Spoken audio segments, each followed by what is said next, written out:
Assalamualaikum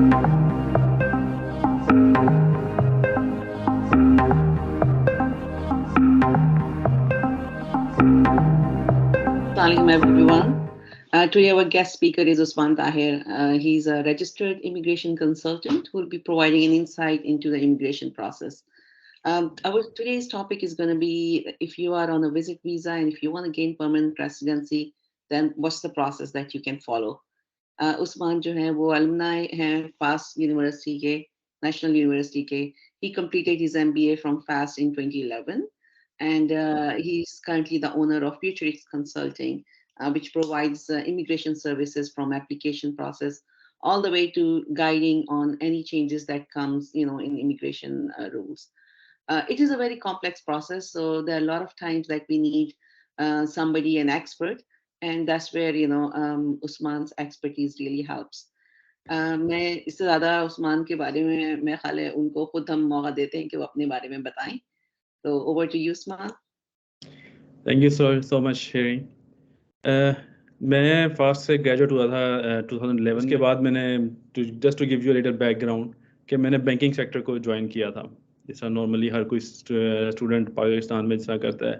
but after working over there for some time मैंने note किया कि हमारी एक बहुत ही नीश मार्केट है स्टूडेंट रिक्रूटमेंट की, कि जो स्टूडेंट्स बाहर पढ़ने जाते हैं, जो बाहर की स्टडीज देख रहे हैं, उनके लिए एडमिशन वगैरह का क्या प्रोसेस है. तो ये मुझे पता लगा, तो वहाँ से फिर मैंने इस मार्केट सेगमेंट को मैंने टारगेट किया. यहाँ पे मुझे फॉर्चुनेटली जॉब मिल गई नेविटास के अंदर, जहाँ पे मैंने as an assistant marketing manager job की. वहाँ से मैं प्रमोट हो गया as a country head for Pakistan और मैंने लाट्रोब यूनिवर्सिटी ऑस्ट्रेलिया के लिए जॉब की. फिर उसके बाद जॉब करते हुए मेरी PR होगी और मैं कनाडा मूव हो गया. यहाँ पे आके भी मैंने अपना सेम फील्ड ही रखी इंस्टेड ऑफ के भी मैं अपनी यहाँ पे आके फील्ड को भी चेंज करता. मैंने अपना स्टूडेंट रिक्रूटमेंट और इमिग्रेशन को ही फोकस रखा. इस फील्ड में क्योंकि काम कर रहा था काफ़ी देर से था और फॉर्चुनेटली मेरा काम रहा है वो भी बहुत अच्छे सिचुएशंस में करने से रहा है कि जिस तरह मुझे यहाँ पे सैनिका कॉलेज के अंदर एज ए रिक्रूटमेंट के अंदर जॉब की मैंने यहाँ पे 1.5 ईयर, तो उसकी वजह से भी मैंने बहुत कुछ गेन किया एक्सपीरियंस फील्ड में. और फॉर द लास्ट कंपनी जो है वो मेरी 2.5 ईयर से काम कर रहा हूँ मैं इमिग्रेशन का, और अब मेरा प्रॉपर ऑप्शन ऑफिस आगा में. That's very interesting, क्योंकि you talked about niche market. आप सही कह रहे हैं कि मतलब MBA तो is a very broad field, and by working like in all these areas, these companies, especially जैसे आपने mention किया Seneca College and जो कि educational institution में, then you have hands-on experience के student recruitment कैसे होती है, उनको क्या ज़रूरत होती है, कौन सा visa applications वगैरह, क्या application process उनका होता है. So that's very interesting,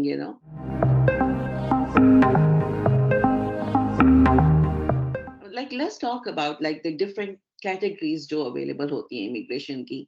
तो एक नॉर्मल बंदा विजिट वीजा, जैसे हमारा स्पेसिफिक टॉपिक है आज का कि विजिट वीजा है या स्टूडेंट वीजा है, कि क्या अप्रोच होनी चाहिए कि हाउ टू फाइंड आउट कि what's the best category for them to apply.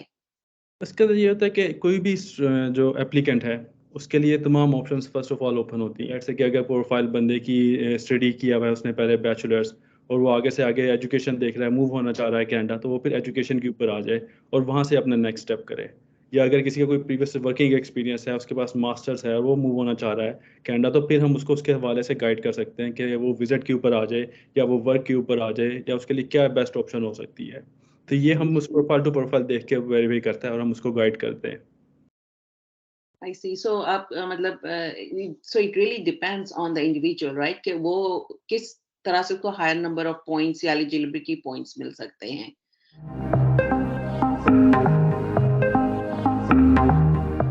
What's the process? How do you determine किस तरह से start कैसे होता है? Do they have to be in Pakistan to approach you? Is somebody in Canada, are they approaching you for family members? Website पे आना है, वहाँ पे मैंने ऑटोमेटिकली लिंक्स दिए हुए हैं, सारी डिटेल दी हुई है. आपने आके वहाँ पे इन्फॉर्मेशन ले सकते हैं. अगर आप मेरे से बुकिंग करना चाह रहे हैं, अपॉइंटमेंट लेना चाह रहे हैं, मेरे साथ अपना केस डिस्कस करना चाह रहे हैं, तो उसके अंदर भी मैंने वहाँ पे लिंक दिया हुआ है. आप अपना 30 मिनट्स का मेरे साथ अपॉइंटमेंट बुक कर सकते हैं, 60 मिनट की अपॉइंटमेंट बुक कर सकते हैं अपने टाइमिंग के हिसाब से. और जब आप बुक करते हैं ऑटोमेटिकली आपको वो लिंक चला जाता है जूम का. तो अगर आप पाकिस्तान में हैं या कहीं और जगह पे बैठे हुए हैं और आप मेरे साथ डिस्कस करना चाहिए तो वो जूम के थ्रू हम आपस में डिस्कस कर लेंगे। फिर आपके केस के ऊपर हम देख के आप अपनी मुझे डॉक्यूमेंट्स भिजवा दें, मैं आपके केस को देख के आपको उसके हिसाब से गाइड कर दूंगा कि कौन सी चीज़ आपके लिए अच्छी है, विजिट अच्छा है, स्टडी अच्छी है, या कौन सा प्रोसेस आपके लिए अच्छा रहेगा जो आप फॉलो करें तो आपके लिए फ्यूचर के अंदर कनाडा आना या कनाडा में रहना आपके लिए और आपकी फैमिली के लिए अच्छा होगा। आई सी। तो आप बेसिकली उसका इनिशियल एक असेसमेंट करते हैं जिससे आपको पता चलता है कि इसके लिए ज्यादा चांस इस पर्टिकुलर कैटेगरी में होंगे। तो उसके हिसाब से फिर आप उसकी जो है मजीद डॉक्यूमेंटेशन कलेक्ट करना और जो भी प्रोसेस इनिशिएट करना, उसके बाद वो सेकंड स्टेप होता है, बिलीव देन। बिल्कुल ऐसा ही है।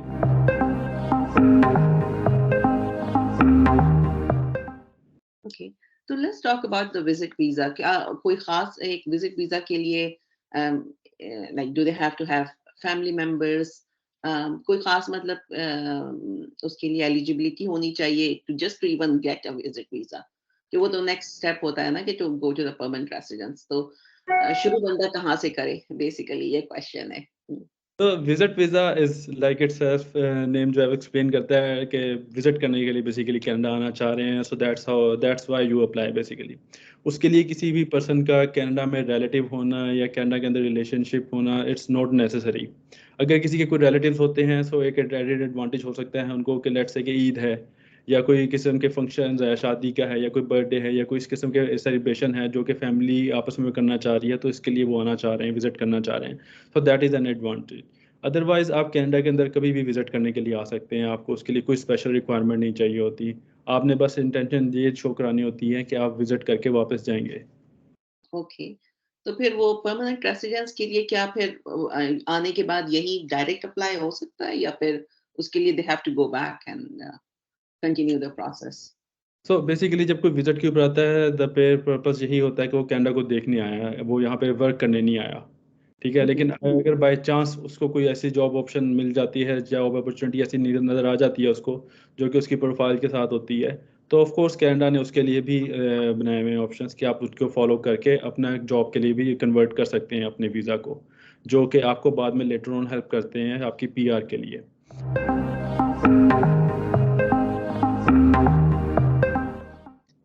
Okay, so that's very interesting. थोड़ा सा इसमें ये भी टच कर लें कि जैसे अगर स्टूडेंट वीजा है तो इट्स नॉट विजिट वीजा, लेकिन स्टूडेंट वीजा पे भी बहुत से लोग आते हैं। तो उसमें क्या मतलब प्रोसेस होगा कि अगर कैन स्टूडेंट्स वर्क, जैसे स्टूडेंट वीजा पे तो हमने सुना है कि वर्क भी अलाउ करते हैं। तो explain that a little bit कि हाउ डज दैट वर्क? बिल्कुल ऐसे ही definitely I would like to share this information कि जो स्टूडेंट वीज़ा है उसके अंदर अभी जो करंट पॉलिसी कनाडा की, उसके अंदर स्टूडेंट्स जो हैं उनको फुल टाइम वर्क अलाउ हुआ है फॉर दिस ईयर दिसंबर 2023 तक। इस दौरान जो है वो अपनी स्टडी के साथ फुल टाइम जॉब कर सकते हैं। अदरवाइज जो नॉर्मल सर्कमस्टांसिस होता है उसके अंदर ये होता है कि एक स्टूडेंट को पार्ट टाइम जॉब अलाउ होती है अपनी स्टडीज़ के साथ, यानी कि वो 20 आवर्स पर वीक अपनी जॉब कर सकते हैं मैक्स अपनी स्टडीज़ के साथ। लेकिन अभी क्योंकि शॉर्टेज हुई हुई है एम्प्लॉयज़ की, तो इसके लिए ही कैनेडियन गवर्नमेंट ने फुल टाइम वर्क अलाउ किया हुआ है। लेकिन क्या होगा कि जब अपनी ये जो जॉब कर रहे हैं वाइल स्टडिंग, ये वाली जॉब इनकी उसकी जो पीआर है उसके लिए काउंट नहीं होगी। ओह, जो आई सी। ओके, जो जॉब ये अपनी जो करेंगे पुलिस हेल्पफुल, उनके फाइनेंशियली हेल्प कर रही है लेकिन not towards the PR. Okay, future में अगर वो ग्रेजुएट होने के बाद अगर रुकना चाहें तो उसके भी तो चांसेस होते हैं, right? They can apply. Like what would, बिल्कुल लाइक आप यहाँ पे आए पढ़ रहे हैं तो यू स्टार्ट लाइकिंग कनाडा, फिर होता है कि चलो इधर ही जॉब मिल रही है अगर, सो बिल्कुल ऐसा है कि उसके लिए भी कनाडा के अंदर बहुत सी अपॉर्चुनिटीज़ मिलती हैं स्टूडेंट्स को, चाहे किसी भी फील्ड से आए हों। उसके लिए आपको कनाडा ऑप्शन देता है कि आपने जितने टाइम की ड्यूरेशन ऑफ स्टडी की है उतने टाइम का आपको वर्क वीज़ा भी लागू करता है। लेट्स से कि अगर आपने 1 ईयर की एजुकेशन ली है तो आपको इसके बाद 1 ईयर का वर्क वीज़ा अप्लाई कर वर्क 1 ईयर का पोस्ट ग्रेजुएट वर्क परमिट आपको दे देगा। लेकिन अगर आपने 2 ईयर्स की स्टडी की है कनाडा में तो उसके बाद आपको 3 ईयर्स का वर्क परमिट की ऑप्शन देता है कि आपको Canada up to 3 years of work permit भी दे देता है।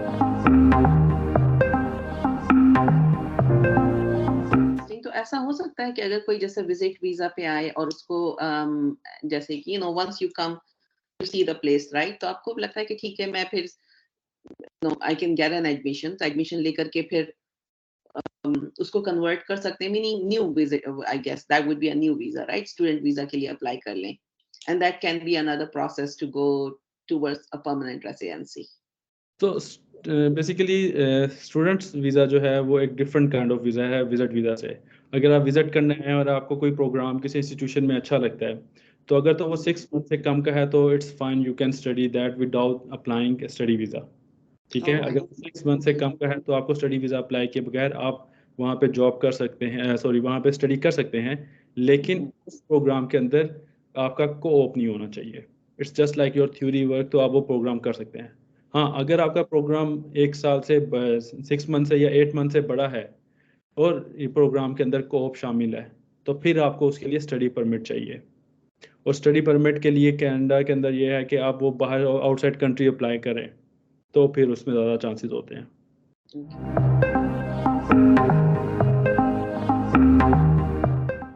एक चीज उस्मान हर एक के जहन में आती है कि why should I go to an immigration consultant, right?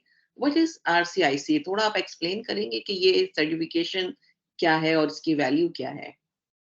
Definitely, जिस तरह आपको पता है कि कनाडा के अंदर हर एक चीज़ की अपनी सर्टिफिकेशन दी हुई है, और सर्टिफिकेशन इसलिए है कि वो सब पर्सन जो है उस चीज़ को इन डिटेल जानता है, तो वो हमें अप टू डेट इन्फॉर्मेशन होती है, वो हम फिर पर्सनस को या क्लाइंट्स को गाइड कर सकते हैं। क्योंकि क्लाइंट्स को हो सकता है कि कोई इन्फॉर्मेशन हो लेकिन कब चेंज हो जाए नहीं वो उनको ना पता हो, और अगर वो अप्लाई करें तो उस पर उनको रिजेक्शन भी हो सकती है, क्योंकि कैनेडियन ने तो अपने न्यू लॉस के ऊपर देखना होता है। तो यहाँ पे आरसीआईसी उनको बिल्कुल हेल्प करते हैं, गाइड करते हैं, जो कि उनको प्रोसेस में सपोर्ट करे।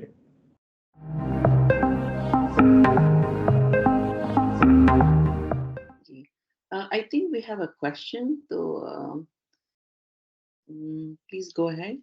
आप अनम्यूट कर लें अपने आप को। Thank you very much, Shireen and Rafael, for organizing this, and thank you, Swan, for sharing the information. So, my name is Abdul Rahman, and I have two questions. Pehla to ye hai ki I'm on a closed work permit through intra-company transfer from my company, Pakistan. So, is there a way that I can shift to another employer if I get a good opportunity? But I know for the fact closed work permit it won't be allowed. But is there any legal way to do that before I apply or get my PR? So that's question number one. I'll just keep it short. So the other question is how easy it is to transit from visit visa to a work permit, because it's a big investment for someone जो visit visa पे आ रहा है इस सोच के साथ कि उसने work में convert करना है, बट यहाँ के पता लगता है कि it will be a long process and and stuff. तो उस पे जरा दो questions अगर आप बता दें. Thank you again. So one is how to convert a closed work permit, right? तो उसको पहले एड्रेस कर लेते हैं कि अगर उसको बेसिकली अगर आप क्लोज वर्क परमिट पे हैं तो आपको उसके ही एम्प्लॉयर के साथ काम करना होता है। It's different as compare to the open work permit, जिसके अंदर आप अपना एम्प्लॉयर के साथ आप चेंज करना चाहें तो आप वो चेंज कर सकते हैं। क्लोज के अंदर यही होता है कि अगर आप इवन इंटर कंपनी ट्रांसफर पे भी आए हैं तो आप क्लोज के ऊपर ही आए हैं तो आप उसी एम्प्लॉयर के साथ रहना है, अनलेस के कुछ सर्टेन सर्कमस्टांसिस होती हैं जिसकी बेसिस पे आप या तो ओपन वर्क परमिट के लिए अप्लाई कर लेते हैं या फिर आपकी पीआर हो जाती है।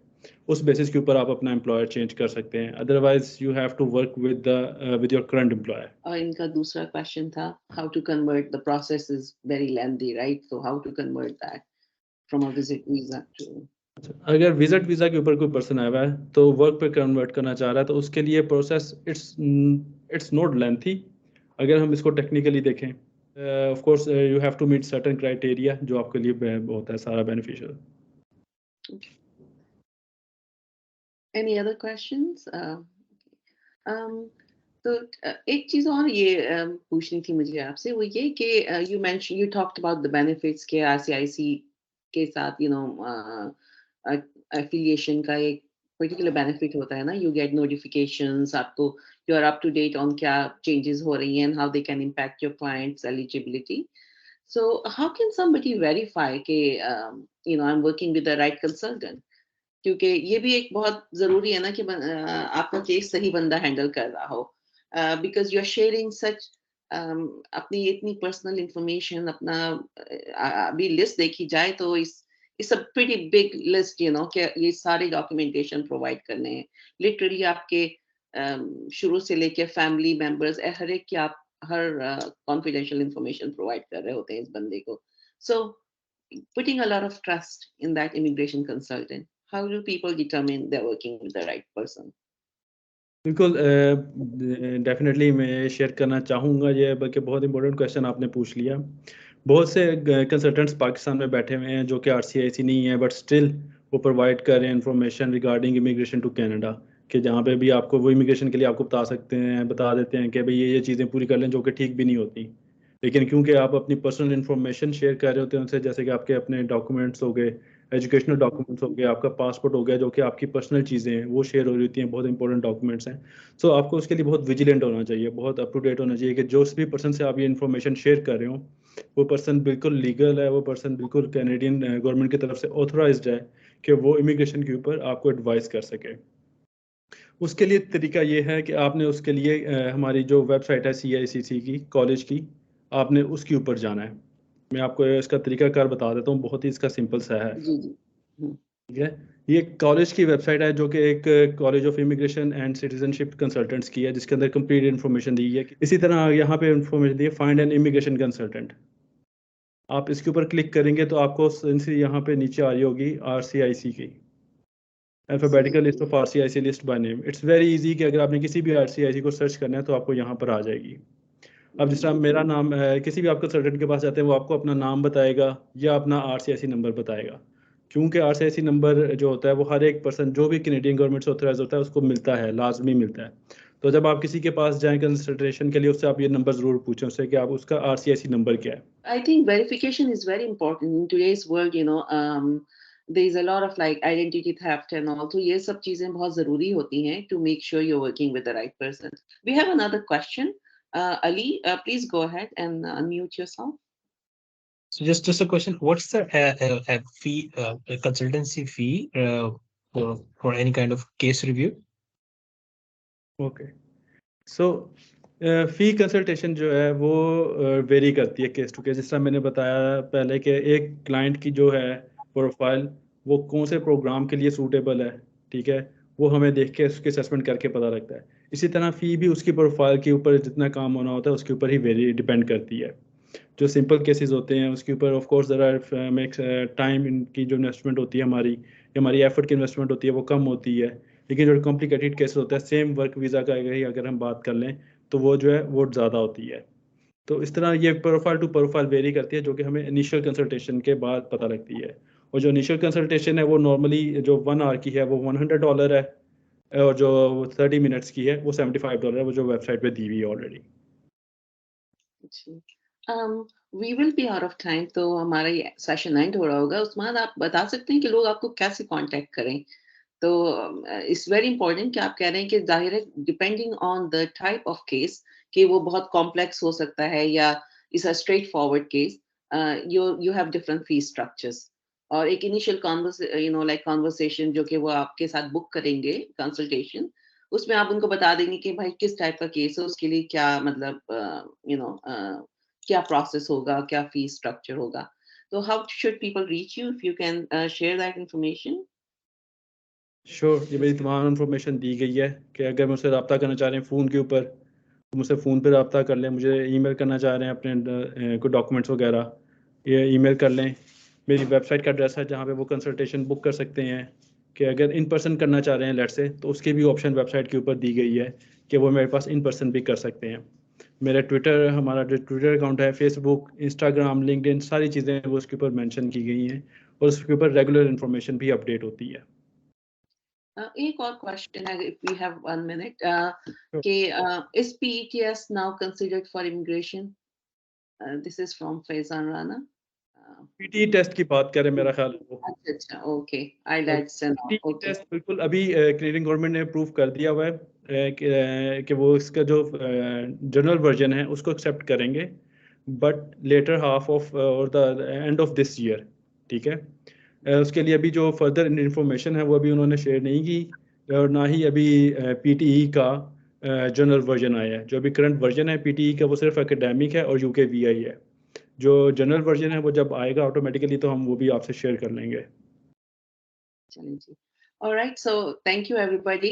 We are out of time. It was a short 30-minute session. And thank you a lot, thanks a lot to Usman Zahir for sharing all of his insight. um, we will share the information that how to approach him. उस हम उसके alumni group में भी डाल देंगे, तो किसी को contact करना हो, you know where to reach him. Thank you all.